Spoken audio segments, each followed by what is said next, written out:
É muito comum, principalmente na área da saúde e do bem-estar, aquela busca incessante pela próxima grande novidade. Uhum, a pílula mágica. Exato, a pílula mágica. Parece que todo santo dia surge uma manchete nova sobre um tratamento revolucionário, sabe?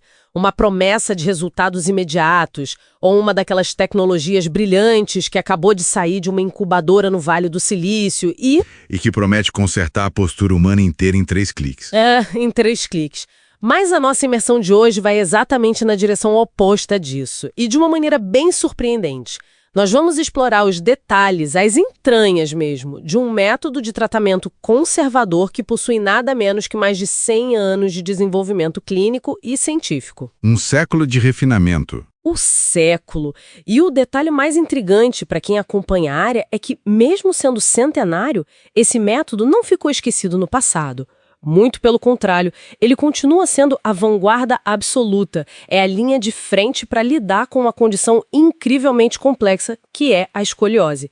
E a nossa base para essa análise de hoje é o portal oficial da formação do método Schrott-ISST no Brasil e na América Latina.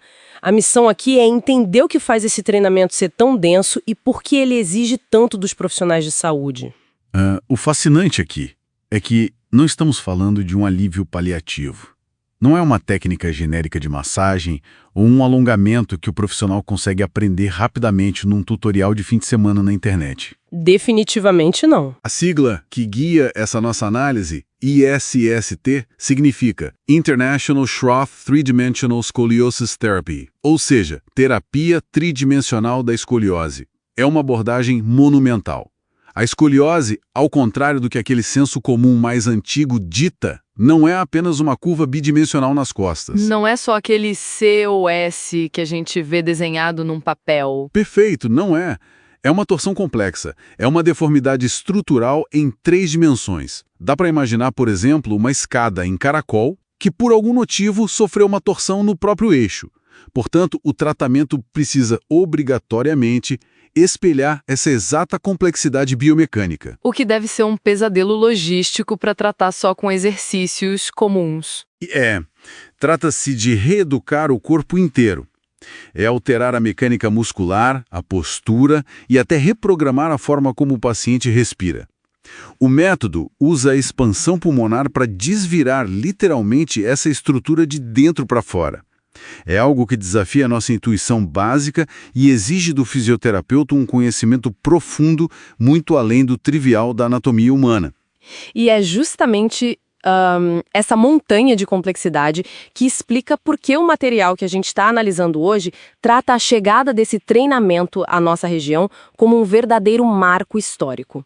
Para quem estuda a evolução da fisioterapia no país, o divisor de águas tem data e local muito claros. Ocorreu em 2017, lá na França. No congresso da SO Sort. Isso, em Lyon. A SO Sort, para quem gosta de ter todo o contexto, é a sociedade internacional máxima quando se fala em tratamento conservador de deformidades da coluna. Foi nesse cenário bem específico que um aperto de mãos fundamental aconteceu.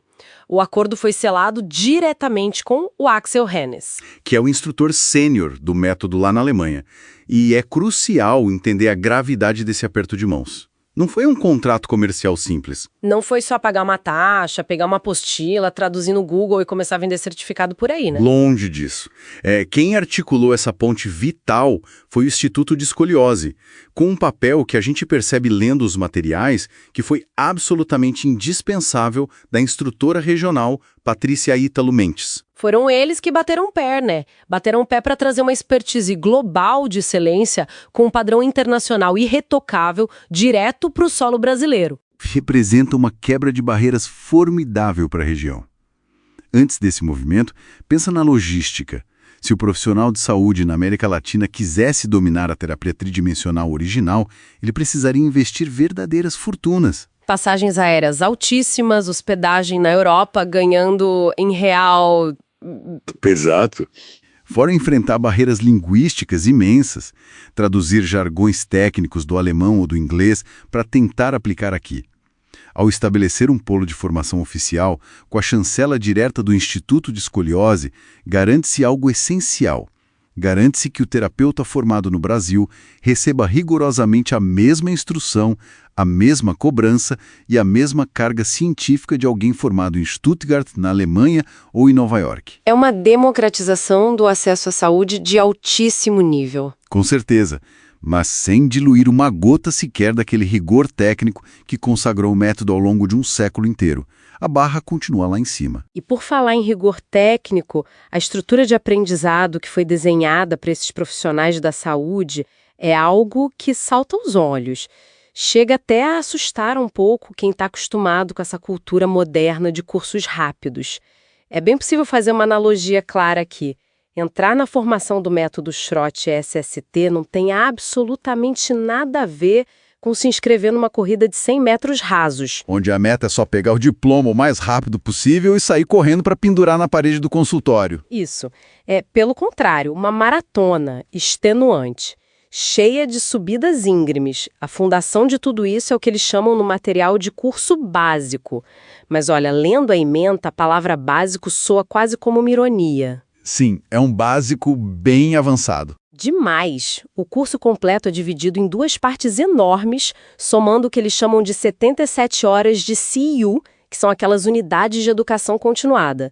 É uma carga brutal de horas exclusivas de imersão presencial e apenas para dimensionar a logística da coisa, nota-se que há uma operação pesada sendo montada. Eles têm turmas e imersões massivas programadas para grandes polos, como Fortaleza e São Paulo, acontecendo agora entre 2025 e 2026.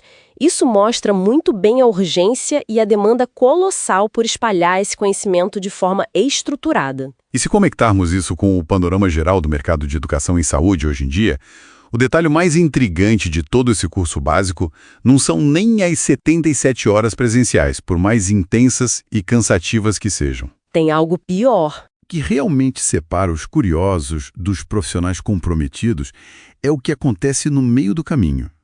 Lendo as diretrizes oficiais, fica claro que eles exigem um intervalo obrigatório de 3 a 8 meses entre a parte 1 e a parte 2. Tá, mas espera aí. Um intervalo de até 8 meses, bem no meio de um curso que se diz básico, isso não é um tiro no pé pedagógico? Fica a dúvida se o profissional não corre um risco gigantesco de esquecer tudo que viu na primeira semana, dar aquela esfriada no ânimo e voltar para a segunda parte completamente perdido. É uma ótima observação. E a resposta é justamente o que torna a estrutura pedagógica do método genial.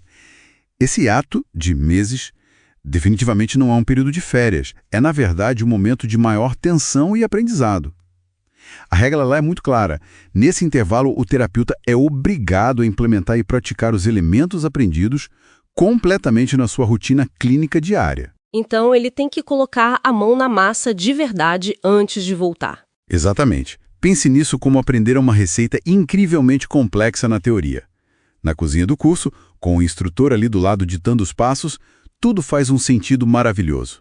O bolo cresce perfeitamente. Mas quando o profissional volta para casa e tenta fazer a mesma receita sozinho, ele descobre que o forno da clínica dele é diferente, que os ingredientes reagem de outra forma, que o paciente real tem compensações inesperadas. Os corpos não são todos iguais. Nem de longe. A genialidade dessa estrutura impede que o conhecimento fique puramente no campo teórico. O terapeuta é forçado a pegar toda a complexidade da parte 1, aplicar em pacientes de verdade, enfrentar corpos reais que não se comportam exatamente como naqueles diagramas bonitos dos livros e lidar com a frustração inicial. Porque vai ter frustração. Só depois desse choque de realidade clínico é que ele é aceito de volta para a parte 2. É um teste de fogo absurdo. Ele volta para a sala de aula cheio de dúvidas reais da prática e não daquelas dúvidas teóricas imaginárias. O retorno após essa vivência clínica crua eleva a absorção do conhecimento a um nível magistral. O profissional não está mais lá sentado apenas para anotar conceitos soltos no caderno. Ele está ali para resolver os quebra-cabeças mecânicos que ele encontrou no seu próprio consultório nas últimas semanas. O conhecimento se funde com a prática antes mesmo da instituição imprimir e emitir o primeiro certificado. É uma imersão muito inteligente mesmo, mas a maratona não termina nessa parte 2 do curso básico. Pelo contrário, lendo a trilha do especialista no portal, a sensação é que é exatamente aí que a montanha começa a ficar realmente íngreme e o ar fica rarefeito. Após essa certificação inicial dolorosa, entra em cena a manutenção da excelência. O material cita o curso Refresher, que é uma atualização de 2 dias. E o detalhe que me chamou a atenção é que ele não é um mero convite amigável de ex-alunos. Ele é obrigatório. Deve ser realizado em até 3 anos após a certificação inicial para manter o status do profissional ativo. E é essa exigência de atualização constante que serve como a única porta de entrada para o verdadeiro topo da pirâmide deles, que é o cobiçado curso avançado. O curso avançado é a prova definitiva do compromisso profissional com a excelência no longo prazo. Hoje em dia é super comum ver cursinhos oferecendo títulos de Master ou Avançado no módulo seguinte, muitas vezes no fim de semana ou logo após o básico. O Short SST vira essa lógica de cabeça para baixo. Os pré-requisitos para avançar são implacáveis.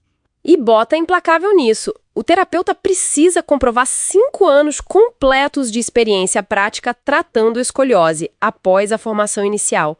Além disso, precisa ter a certificação prévia em dia e já ter passado pelo crivo desse curso Refresher de atualização. Isso cria uma barreira de entrada baseada única e exclusivamente em mérito, em suor e em tempo de voo clínico. São 5 anos de prática clínica real só para poder se matricular no nível avançado. É um abismo de diferença para essa cultura atual da certificação instantânea que a gente vê aos montes por aí. Sem dúvida. E essa exigência pesada cria um ecossistema de altíssima confiabilidade para o paciente lá na ponta. Não existe a mentalidade perigosa de fiz a prova de múltipla escolha e agora já sei tudo. É um ambiente onde o aprimoramento não para nunca. Isso acaba gerando selos de excelência internos, como os profissionais Gold, que são aqueles indivíduos que dedicam a vida a atingir essa maestria. E claro, essa dedicação profunda permite que eles integrem o tratamento manual de forma segura com o que há de mais moderno na tecnologia, como é o caso do uso do colete 3D. Isso levanta um ponto bem curioso e que a gente precisa explicar um pouco melhor. Quando se ouve a palavra colete associada a deformidades da coluna, a imagem mental imediata remete quase àquela armadura medieval, né? Algo rígido, opressor, passivo, onde a pessoa fica presa lá dentro.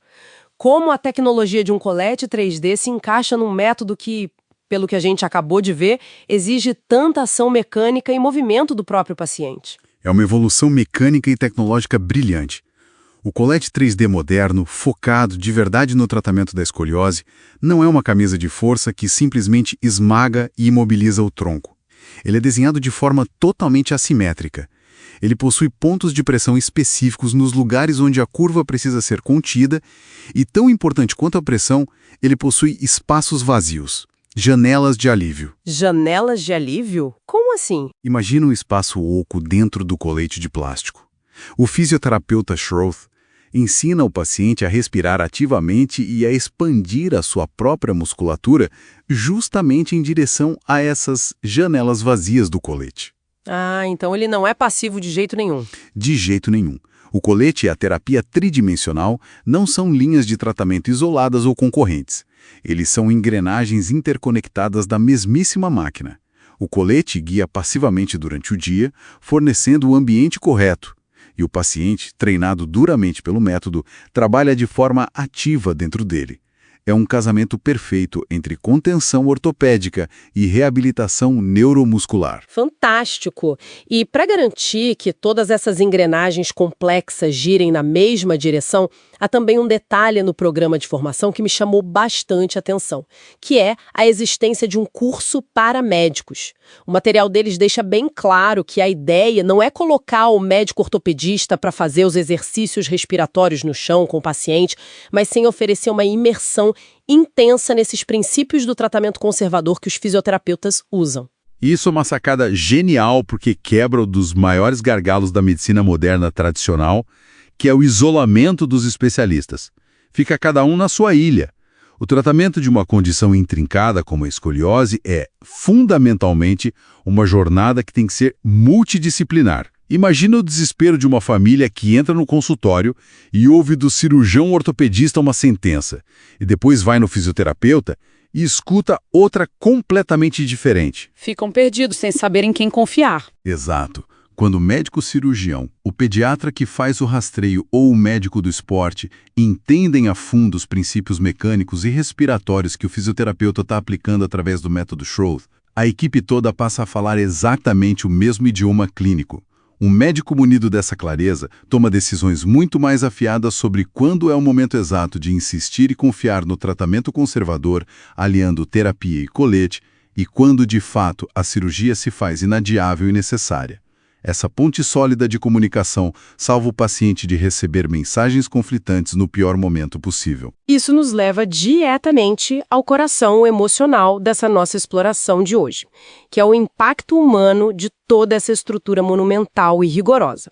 O portal oficial da formação não traz apenas currículos e datas. Ele traz depoimentos reais de terapeutas que vivem essa realidade pesada na linha de frente. E não são falas ensaiadas de departamento de marketing. São desabafos sobre o peso e a responsabilidade da profissão. A Evelyn Frossard, por exemplo, resumiu a experiência dela de uma forma muito crua e honesta. Ela relata abertamente que não é uma formação simples e muito menos fácil, mas ela conclui logo em seguida que aqueles que querem fazer a diferença na vida dos pacientes merecem a melhor formação, porque os pacientes merecem o melhor deles. É quase contraintuitivo como, nesse ecossistema bem peculiar, a dificuldade extrema não é vista como um defeito do curso. Ela é, na verdade, o principal atrativo para os bons profissionais. Captura a essência pura da verdadeira vocação clínica. Tratar deformidades espinhais complexas não é o serviço de estética de fim de semana. É intervir diretamente no eixo de sustentação da vida de uma pessoa em crescimento. A visão exposta por essa terapeuta demonstra uma empatia imensa e um senso de dever. O raciocínio por trás disso é até lógico, se pensarmos bem. No sentido de se preparar para o pior cenário. No sentido da entrega, se o paciente entrega o próprio corpo, muitas vezes sofrendo com dores crônicas, assimetrias visíveis e inseguranças profundas na adolescência, aos cuidados daquele terapeuta, a única resposta moralmente aceitável por parte desse profissional é ter passado voluntariamente pelo treinamento mais difícil e completo que existe. O suor do terapeuta durante aqueles 5 anos de prática incansável para o nível alcançado é a maior demonstração de respeito à esperança de quem está ali vulnerável, deitado na maca. É uma prova de respeito gigante mesmo. E os frutos práticos desse respeito são bem abrangentes. Tem outro relato lá, muito forte, que é o da terapeuta Ana Marta Nunes Zanoli. Ela detalha que o domínio dessa formação mudou a abordagem diária dela de um jeito que permitiu tratar não apenas os adolescentes, que são o foco tradicional, mas também abraçar o público adulto e até a primeira infância. E ela pontua com clareza que o método lida com resultados maravilhosos também na cifose, não apenas na escoliose. A cifose, só para contextualizar de forma bem rápida para quem não está lembrando, é aquela curvatura mais acentuada para frente na região torácica, a famosa corcunda. Isso mostra que o rigor cria, na verdade, uma espécie de canivete suíço clínico incrivelmente versátil para esses profissionais. Exatamente. A clareza de intervenção em diferentes frentes que ela menciona é, paradoxalmente, um fruto direto daquela complexidade extenuante do curso básico e avançado que a gente comentou. Quando um profissional passa centenas de horas dissecando as forças vetoriais de uma coluna torta e praticando clinicamente entre um módulo e outro, o olho clínico dele fica treinado para enxergar padrões em qualquer idade.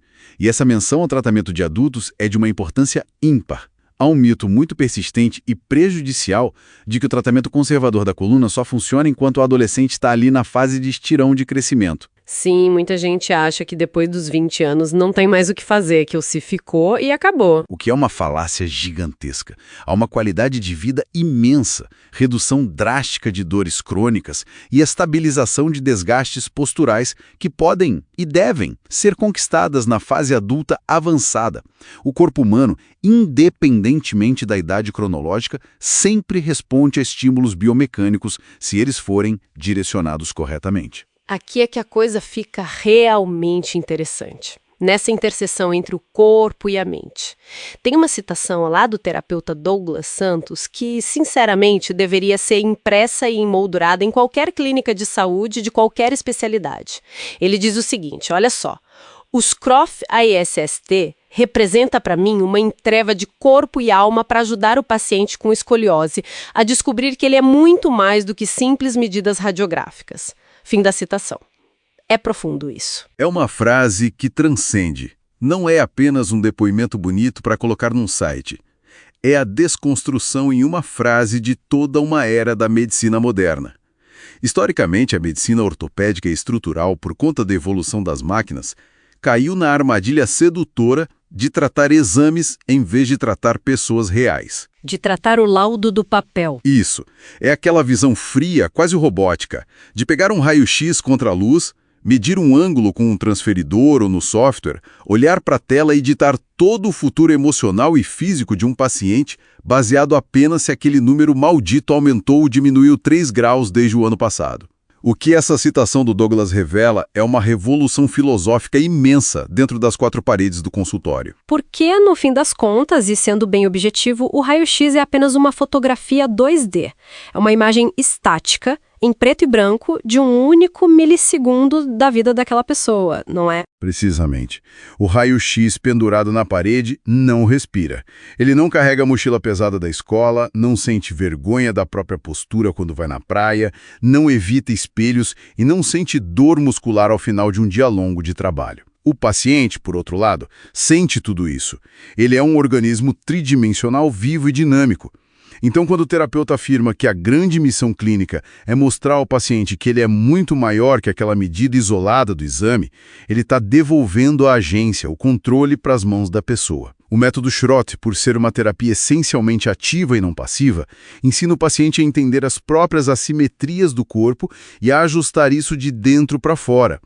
É um trabalho pesado de reconexão neural e física que resgata dignidade e autonomia, superando em muito aquela frieza matemática e determinista de um laudo radiográfico impresso. É fascinante.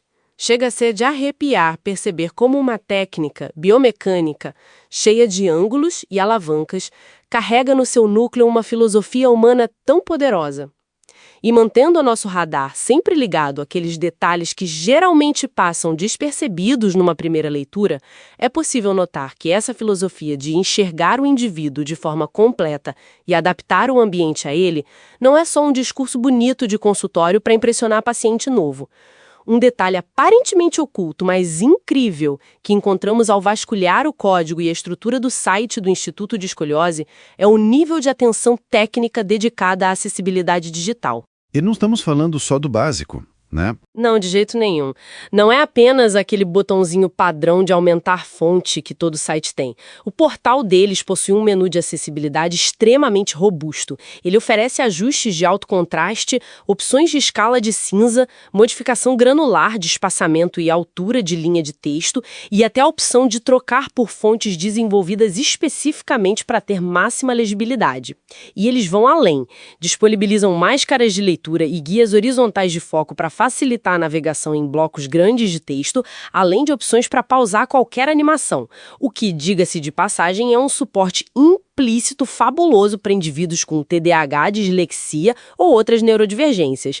E tudo isso vem chancelado por uma declaração clara de acessibilidade no rodapé. É uma descoberta sutil da pesquisa, mas que amarra toda a nossa análise de hoje de uma forma incrivelmente brilhante. Quantas vezes a gente vê grandes complexos hospitalares e clínicas chiques falarem sobre cuidado individualizado e centrado no paciente naquelas peças de marketing milionárias, enquanto os próprios canais de comunicação deles na internet são labirintos digitais impenetráveis para quem tem qualquer mínima limitação visual ou cognitiva.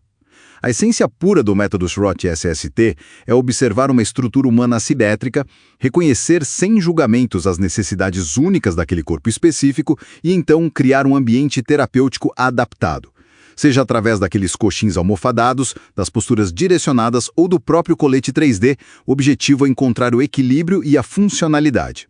Faz, portanto, todo o sentido lógico e, acima de tudo, ético que o principal veículo oficial de comunicação da instituição espelhe exatamente essa mesma prática. Eles praticam o que pregam na telinha também. Exato. A acessibilidade séria na web não é sobre cumprir uma cota chata de tecnologia para evitar processo. É sobre ajustar ativamente o ambiente para abraçar a diversidade humana real que existe do outro lado do teclado. A coerência do cuidado da instituição se manifesta desde a forma invisível como a pessoa interage com a tela do computador lendo sobre o curso, até o tratamento físico final, lá na maca do profissional formado. É a materialização pura e simples do respeito. O que tudo isso significa para o cenário da saúde em geral? Ao juntarmos todas essas peças que a gente garimpou hoje sobre essa jornada monumental, fica muito claro que quando o método Schroth e SST fincou raízes mais profundas e oficiais no Brasil e na América Latina, a partir daquele marco em 2017, liderado pelo Instituto de Escoliose, o que cruzou o Oceano Atlântico não foi apenas um manual de fisioterapia traduzido. O que desembarcou aqui foi uma cultura intransigente de evolução contínua. Estamos falando de dezenas e dezenas de horas de imersão presencial profunda, regras rígidas de tempo que forçam o profissional a encarar de frente a realidade clínica entre os módulos, uma barreira gigantesca de 5 anos de prática só para se alcançar a chance da maestria avançada e uma recusa absoluta, inegociável, em transformar o aprendizado de saúde em um produto rápido, comercial e descartado. Tudo isso está a serviço de uma visão de saúde espinhal que recusa atalhos, que rejeita a comodidade cega de tratar apenas medidas radiográficas e que busca, todos os dias, restaurar o equilíbrio biomecânico e a autonomia de pessoas reais. É fundamental entender o porquê de secar esse nível de exigência importa tanto para os dias atuais, mesmo para quem não é da era da saúde. Nós vivemos num ambiente de absoluta sobrecarga de informações, né? Onde o algoritmo das redes sociais empurram diariamente, sem nenhum filtro, soluções milagrosas. Vai desde corretores posturais magnéticos vendidos a preço de banana, até exercícios genéricos de 5 minutos no YouTube que prometem absurdamente curar deformidades complexas em uma semana. Compreender como fizemos hoje a montanha colossal de estudos, a dura barreira do tempo, as centenas de horas de prática clínica obrigatória e o rigor científico que estrutura um tratamento verdadeiro e sério, funciona como o melhor escudo que qualquer pessoa pode ter. É um filtro contra enganações. É o filtro definitivo. Esse conhecimento calibra de forma fina o nosso senso crítico. Permite separar quase que instantaneamente o que é apenas entretenimento digital paliativo, focado em likes, daquilo que é de fato uma intervenção terapêutica robusta, uma intervenção ancorada em mais de um século de refinamento persistente e na dedicação vitalícia de profissionais de ponta que não têm pressa de pular etapas. O valor real, duradouro e que realmente transforma vidas na saúde, sempre, invariavelmente, estará atrelado a processo longo e estruturado. E nunca jamais ao atalho. É uma verdadeira aula magistral sobre como o rigor, o tempo e a dedicação intransigente pavimentam o único caminho possível para resultados que mudam destinos e resgatam qualidade de vida. Foi uma jornada incrível explorar a profundidade de um método que exige tanto corpo e alma, não só de quem busca tratamento, mas principalmente daquele profissional que decide tratar. Muito obrigada pela companhia riquíssima e pelos insights afiados nesta análise profunda. É sempre um prazer gigantesco mergulhar nas minúcias desses temas que fogem do raso e desafiam ativamente o nosso status quo. O prazer é todo meu. E, para a gente encerrar a nossa exploração de hoje, eu gostaria de deixar uma semente plantada para quem escuta a gente. Quero conectar toda essa impressionante sabedoria clínica com o ritmo acelerado do nosso dia a dia moderno fora dos consultórios. Isso deixa uma provocação muito clara para a gente pensar ao longo da semana. Se a ciência médica de ponta levou um século inteiro de tentativa, erro e refinamento para desenvolver um método que recusa terminantemente reduzir a complexidade viva, a dor real e a vivência de um paciente a um mero grau angular anotado de forma fria em um laudo de raio-x, quantas outras áreas cruciais da nossa sociedade moderna, começando pela forma como estruturamos a educação básica das nossas crianças nas escolas, até como avaliamos o sucesso e o valor de um profissional dentro do ambiente corporativo de grandes empresas, estão falhando silenciosamente e catastroficamente todos os dias, justamente porque nós teimamos em tentar resumir a imensa, caótica e belíssima tridimensionalidade humana a uma meia dúzia de métricas frias em uma planilha de computador. Fica a reflexão.